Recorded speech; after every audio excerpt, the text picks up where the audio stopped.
আসসালামু আলাইকুম। আমাদের পরিবর্তন যে আসলে কতটা কঠিন আর জটিল, তার একটা বাস্তব চিত্র আপনাদেরকে দেখাই। এটা হচ্ছে যাত্রাবাড়ি চৌরাস্তা। এই জায়গাটা হচ্ছে বিশাল একটা মহাসড়ক এবং এটা হচ্ছে ঢাকার প্রবেশমুখ। ঢাকা, চট্টগ্রাম, ঢাকা, সিলেট এই এই মহাসড়ক এরপর ঢাকা, বরিশাল প্রবেশপথ ঢাকার।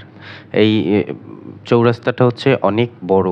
কিন্তু এই চৌরাস্তার বিশাল একটা জায়গা জুড়ে হচ্ছে এখানে একটা বাজার আছে। এখানে ভ্যানে করে হচ্ছে ওরা সারাক্ষণ সারাদিন ব্যবসা-বাণিজ্য করবে, বেচাকেনা করবে এবং দিন শেষে ওরা রাতে ভ্যানগুলো ঠিক সেভাবেই রেখে ওরা ওদের মতো চলে যাবে। এই যে অনেকগুলা ভ্যান এখানে। আর রাস্তাটা হচ্ছে ওই যে ওয়াল দেখা যায় ওই পর্যন্ত রাস্তা। তো ভাবা যায় রাস্তার প্রায় মানে 80% জায়গা বন্ধ করে ওরা হচ্ছে ব্যবসা-বাণিজ্য করতেছে। আর মানে এইখানে জ্যাম লেগেই থাকে। আপনারা যারা এই রোডে চলাচল করেন, এই রোড সম্পর্কে ধারণা রাখেন, তারা দেখবেন যে এই জায়গাটাতে মানে প্রতিনিয়ত জ্যাম থাকবেই। কারণ রোডটা যত বড় আমরা আসলে পুরো রোডটা গাড়ি চলাচলের জন্য ব্যবহার করতে পারি না ব্যবসায়ীদের কারণে। এই যে দেখেন ফুটপাত ব্যবহার করে ওরা দোকানদারি করতেছে। রাস্তা পুরো রাস্তাটা এরকম। ওরা হচ্ছে আ চকি পেতে সারাক্ষণ এখানে কাপড় বিক্রি করবে, ফল বিক্রি করবে এবং দিন শেষে ওরা রাতেও এগুলো সরাবে না। এইভাবেই থাকবে। আর রাতে যখন বাণিজ্যিক ট্রাকগুলো ঢোকে, বাস থাকে, তখন হচ্ছে এখানে জ্যাম লেগে থাকে।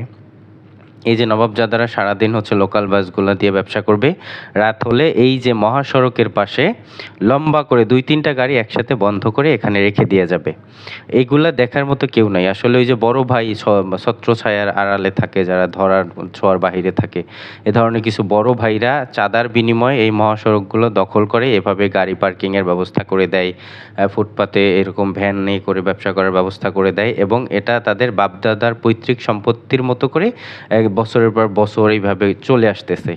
আমি সংশ্লিষ্ট বিষয়ে ঊর্ধ্বতন কর্তৃপক্ষের দৃষ্টি আকর্ষণ করে বলছি, আপনারা বিষয়টি দেখবেন। নাগরিক চলাচল যেন আরো সহজলভ্য হয়, এই বিষয়টার প্রতি দৃষ্টি রাখবেন। আর হচ্ছে যারা গাড়ির মালিক এরা যেন নিজস্ব পার্কিং ব্যবস্থা করে নেয়। আর যারা ফুটপাতে ভ্যানে করে চাঁদার বিনিময়ে ব্যবসা করতেছে এ সমস্ত ব্যবসায়ীদেরকে নির্দিষ্ট একটি জায়গা করে দেওয়া উচিত এবং চাঁদাবাজদেরকে চিহ্নিত করে আইনের আওতায় নিয়ে আসতে হবে। ধন্যবাদ।